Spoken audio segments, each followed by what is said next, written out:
We called it Silver Beach Road. It was a road that led to a 4-square house with a pine tree perimeter in the middle of a potato field on the eastern shore of Virginia. I was 4 years old and a backseat passenger. A good way to pass the time, I learned, was to sing along. If Phil Collins or Whitney Houston came on, I joined them. It was during this Silver Beach Road era that Mike and the Mechanics began to climb the charts.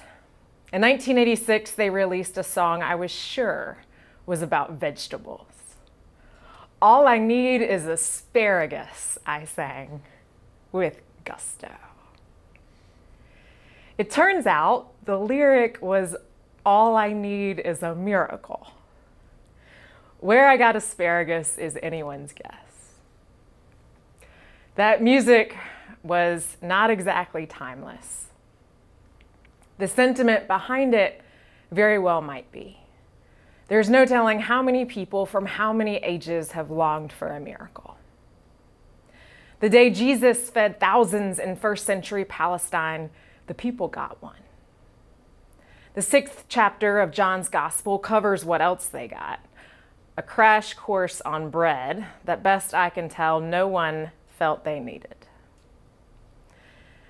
Church folk in our time hear this chapter in parts. Over the course of several Sundays, we try to follow along, emphasis on try. Unless your name is Caroline Lewis, it doesn't make perfect sense. That Jesus repeats himself isn't the problem. The problem is that even after repeating himself, it's hard to land on the takeaway. John 6 is a beast. Pick it up at verse 56, read through verse 69, and you'll witness something like wheels coming off a wagon. We know that the crowd that followed him to this side of the lake was left confused by some opening remarks. We know that the especially religious contingent scoffed once it became clear that Jesus was saying he'd come down from heaven.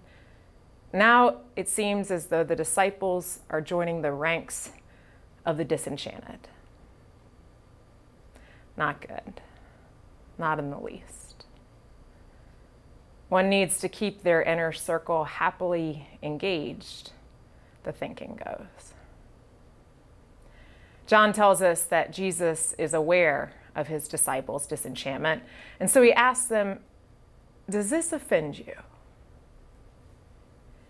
And the language that this book was originally written, to be offended is to be made to stumble. To take offense is to not get any further.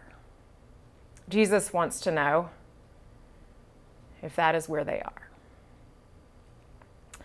This is painful.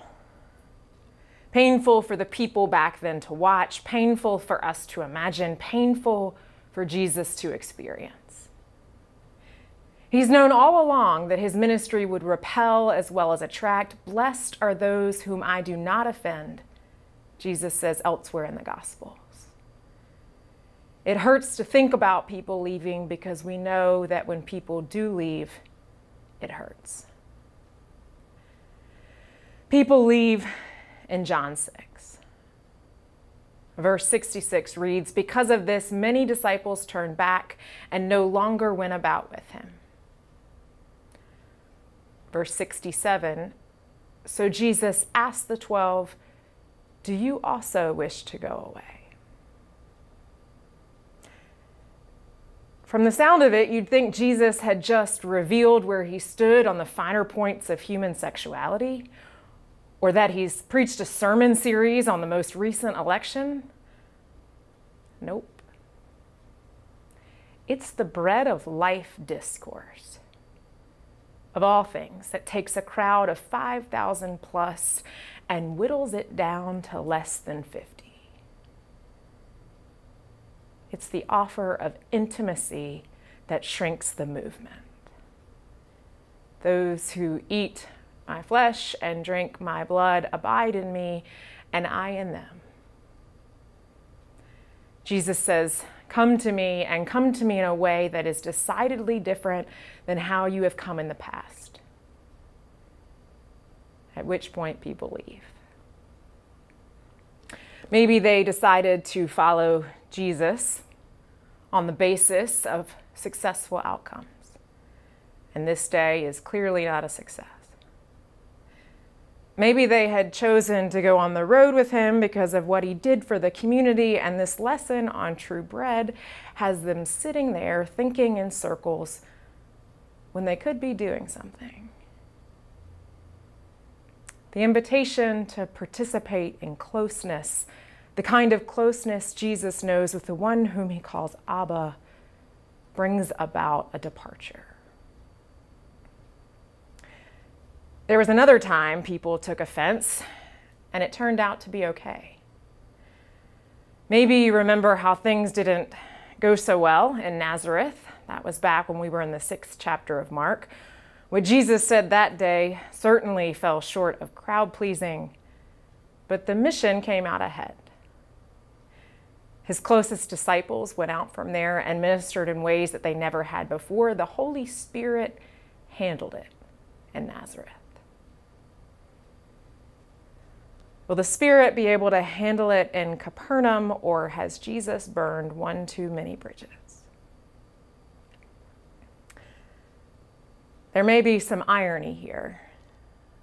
The one who has put on flesh to draw near to creation is looking out over an emptied auditorium. And this is when Peter asks, "Lord, to whom can we go?" Sure, this could be an expression of devotion. It could also be an admission of having no alternative. They went all in, and part of going all in is taking your foot out of whatever other doors you've been trying to keep open. So here they are, Peter and the 11 others. And through the fire that is John chapter 6, the 12 emerge. It's the first time they are called by name in that way.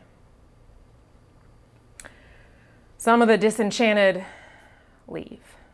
They go away. Others go deeper. A 19th century commentary nails it when it says, "There is seen in this gospel a continual departure and a deepening faith."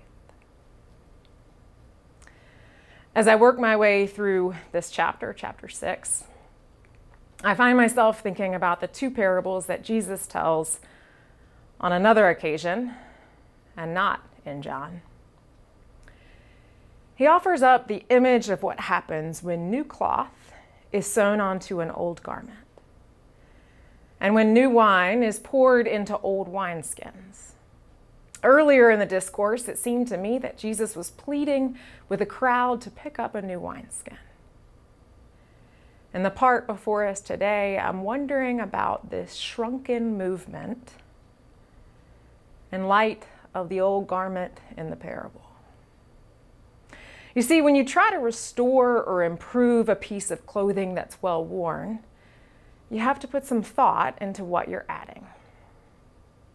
If the patch or the additional material you add has not been aged, it can cause harm to the original garment. When the restored or improved version is washed, the new part can shrink and pull at the fabric that it's been sewn into, causing a tear that leaves you worse off than when you started.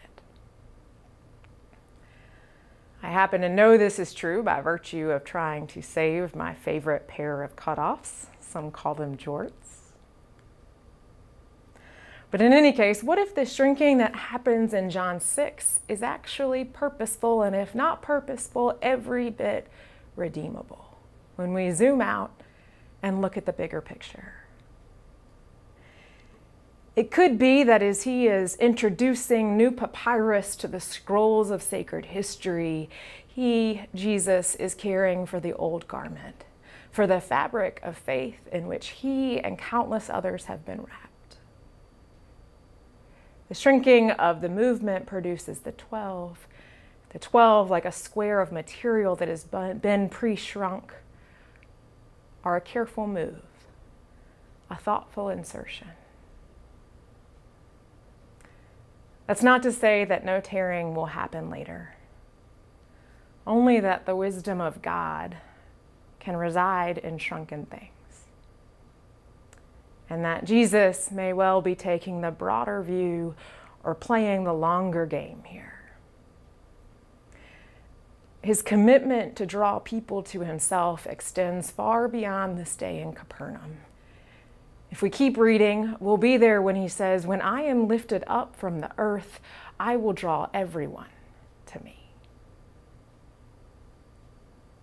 The Word enfleshed, God wearing the old garment of our human skin, is going to stop at nothing to achieve the kind of communion that Jesus so explicitly offers in John 6.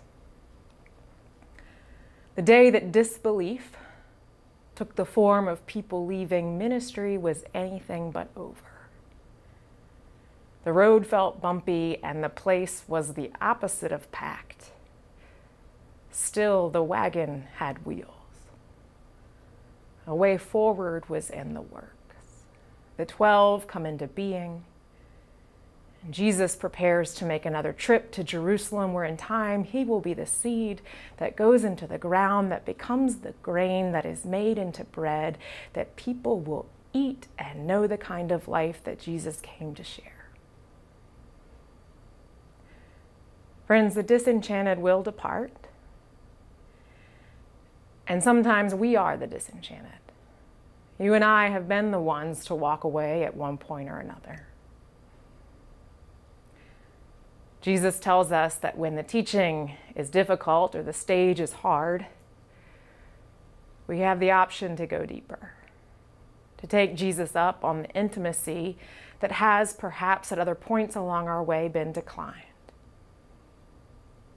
By grace and with Jesus, there is a way to be at home in the eternal and for the eternal to be at home in us. Abiding that way we live. We come to know God as the one to whom we can sing all we needed, we thought was a miracle. All we really need is you.